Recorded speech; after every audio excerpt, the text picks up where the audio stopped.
Okay, so Laggan has a grill in it. We also put in a air fryer as well, so that you can use that when you're on hookup. Just to show you how the grill works. So you'll see when you open it up, you'll see that there's a little flap that comes out here. Now this stops the heat from coming out and making the top here really hot, and the roof. And then you click it up like so when you're using it. You see there's a dial here. There's also a light that you can turn on so you can see inside it, and this is the igniter at the top here. So what you do is you turn it to the big flame to start with, make sure you've pushed it in with your thumb, and then you ignite it with the lighter, and then you'll see that when you take your finger off it remains lit for your cooking. Just be really careful because it does get really hot, so please make sure you don't touch any of the vents at the top during use.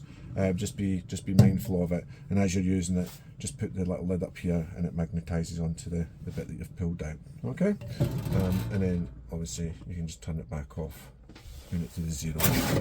Push this back in for travel and close it back up. Got some handy storage in here too. You'll also see that there's the main skylight here. Now for the operation of this, and when you're cooking using either the hob or the grill, the hob generally you open the window next to it. However, for the grill, make sure you open this up just a wee bit. So you pop this out and you just turn it and it opens it up. And then when you're closing it again, make sure you turn it, and you'll see up here, you see as I turn it, there's a little red line comes into play. Make sure that red line's present, that means it's fully closed. Flick your handle back over, and then that's it. Closed properly for travel. And you've got a fly screen on this as well, and you've also got a blackout for at night time.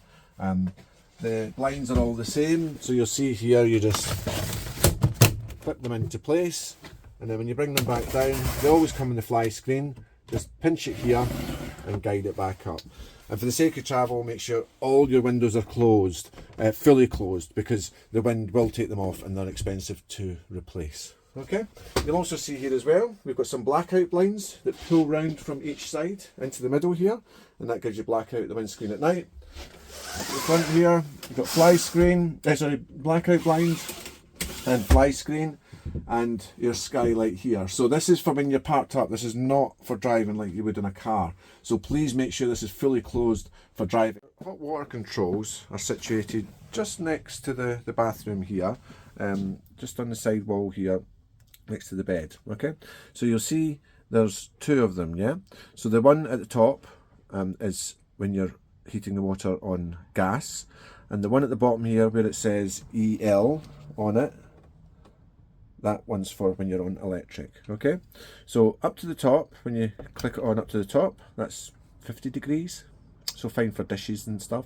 And the one at the bottom is if you're having showers, that's at 70 degrees. Okay, and then back into the middle's off. Now the one at the top, when you're wilding or you're at a campsite, you don't have a hookup, that's when you use the gas function. Yeah, so you'll hear when I turn this on, there's like a pop that you hear a few seconds in. So when I turn this on, you'll hear it.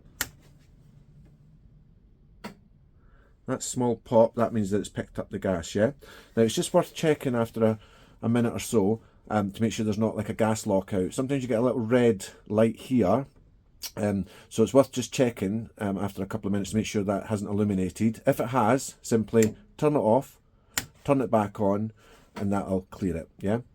On gas it can take about 25 minutes to heat the water from cold. On electric slightly longer, about 35-40 minutes. So that's quite good. You'll see here there's a little lockout just happened, yeah, as I've turned it on, the little red light here. So if I turn it off and turn it back on again, you'll see that it clears it, you get the pop again, and then the red light doesn't illuminate. So when you're travelling with a child, the front line shear makes up into the 3rd bed. Okay, so what you have to do is the table becomes the base. Yeah, so you'll see there's a runner at the back here that the table's on. There's also a runner down at ground level, and that's where it ends up. Okay, so to move the tabletop, lift it to like a 45 degree angle, undo the table leg. Yeah, you can then lift it off at that angle, and then you'll see in the runner down here, the same thing, you have to put it in at the angle so that it catches. There's a wee lip on it, and then that becomes your base in here. Okay, there's an insert that's in the garage area. One side of it has a hard bottom, the other side doesn't. The side with the hard bottom goes to the feet end. You see, the base fits in here like so, and then you make this up into your third bed. Okay?